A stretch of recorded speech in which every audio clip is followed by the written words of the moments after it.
지금부터 NCS 기반 병원 코디네이터 제5강 근대병원의 발전 과정에 대해서 여러분하고 같이 알아보겠습니다. 제4강에서 우리는 병원의 역사를 간단하게 알아보았고요. 이번 시간은 근대에 들었으면서 병원이 어떻게 발전되어 왔는지 알아보도록 하겠습니다. 프랑스 혁명을 계기로 해서 병원은 역할과 기능이 변화를 갖게 됩니다. 그래서 국가가 공중보건에 관여하게 되고 재정 지원을 하게 되면서 병원을 국가에서 통제하는 이런 역할까지도 하게 되었습니다. 그래서 이때부터 프랑스 혁명 이후부터 병원이 의료의 중심기관으로 등장하게 됩니다. 프랑스 혁명 이전까지만 해도 의료의 중심기관은 병원이 아니라 요양이나 치료라든지 이런 것들을 도와주는 수도원 같은 데가 중심기관이었는데 프랑스 혁명 이후에 바뀐 것이지요. 그래서 그 이전까지는 감금이나 요양을 위한 장소였다가 그 다음 프랑스 혁명 이후부터는 치료나 교육, 지역사회의 공중보건을 살피는 이런 기관으로 의료기관이 발전하게 되었습니다. 자, 이제 산업혁명 시대로 이야기를 넘겨보겠습니다. 산업혁명 이후에는 인구가 전 세계적으로 급격하게, 특히 유럽이죠.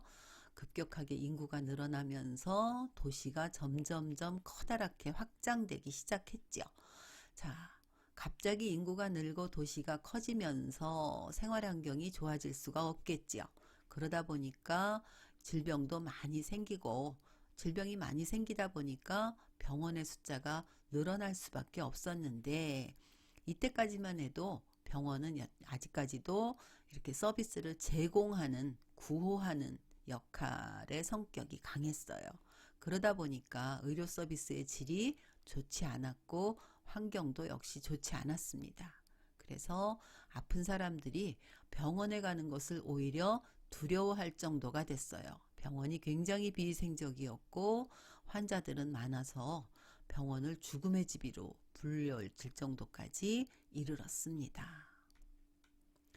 자, 산업혁명 이후에 이제 이런 과도기를 거치면서 생겨난 변화로 프랑스에서 입원 환자 한 명한테 하나씩 침대를 배정하고 침대와 침대 사이에 3피트 이상 거리를 두는 법령이 제정되기에 이르렀습니다.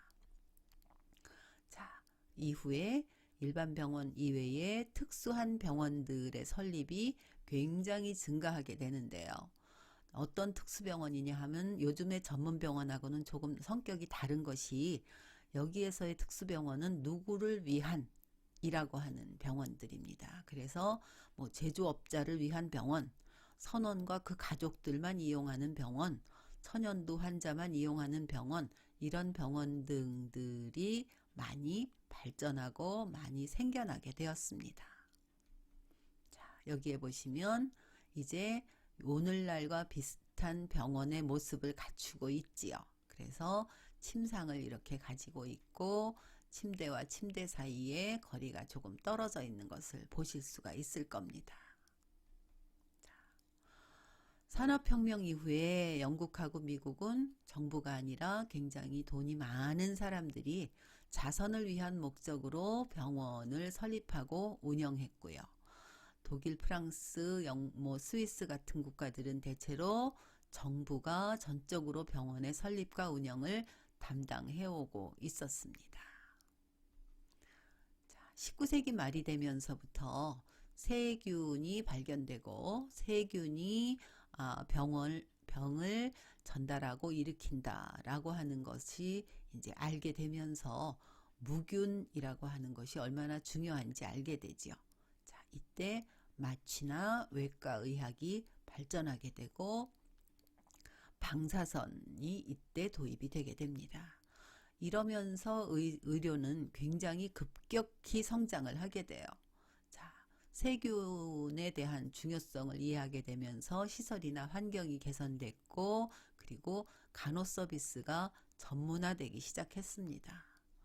이러면서 의료 인력에 대해서 그리고 병원에 대해서 사람들이 신뢰하기 시작했고 그 다음에 병원에 의료인뿐 아니라 다양한 전문 인력들이 참여하면서 병원은 세분화와 전문화를 가지게 됩니다. 자, 나이팅게일 얘기를 조금 하도록 할게요.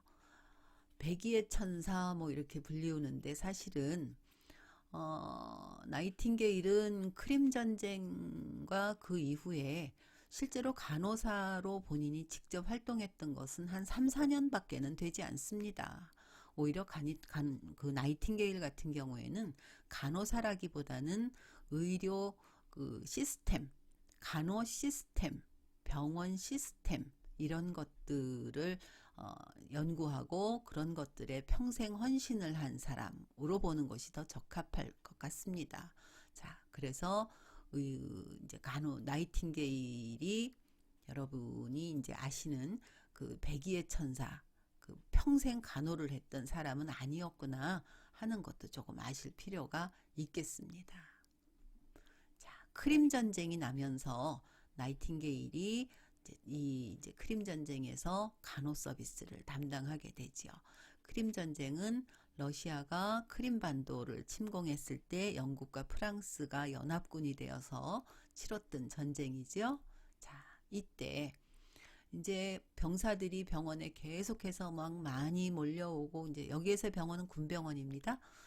그러면서 굉장히 많은 환자들이 갑작스럽게 몰려오다 보니까 이 간호도 굉장히 정신없어진 거죠. 한마디로. 이러면서 나이팅게일이 간호도 체계화해야 되는구나 라고 하는 것을 인지하고 평생을 그쪽 업무에 매진하게 되었습니다. 그래서 오늘날 간호 시스템을 확립하는 데 나이팅게일이 커다란 역할을 했지요. 자, 이제는 조금 병원이 환자를 위해서 조금 쾌적한 공간으로 보이시죠?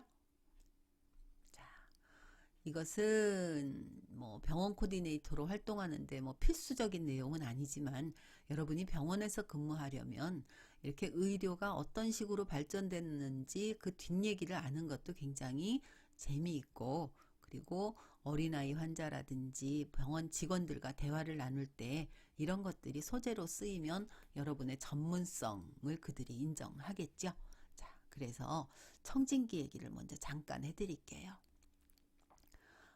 맨 처음에는 환자가 오면 환자의 가슴에다 이렇게 귀를 직접 대고 이 환자의 심장이 어떻게 뛰는지를 들었어요. 그러다 보니까 굉장히 뚱뚱한 환자들 같은 경우에는 가슴에 머리를 대는 것도 굉장히 불편하기도 하고 그리고 너무 뚱뚱한 사람은 들리지도 않는 거죠. 이런 시대가 있었습니다. 그러다가 이제 이렇게 깔때기를 대고 듣는 여기에서부터 시작해서 점점 발전해서 오늘날의 청진기로 발전이 되었지요. 또 병원의 발전, 의료의 발전에 있어서 X선의 발견, 이야말로 오늘날 의료에 있어서 굉장히 커다란 발견이라고 할 수 있겠죠. 자, 최초로 X선으로 손을 촬영한 모습입니다. 퀴리 부인이죠. 자, 그래서 과학 역사상 가장 빠른 속도로 의료에서 그리고 다른 산업에서도 널리 활용되었죠. 뭐 물론 이 X선의 발견으로 인해서 뭐 인류 역사에 선기능만 있었던 것은 아니지만 뭐 어쨌든 의료에 있어서는 굉장히 커다랗게 발전을 가져왔어요. 어떤 발전이냐? 오류가 방지됐다는 거죠.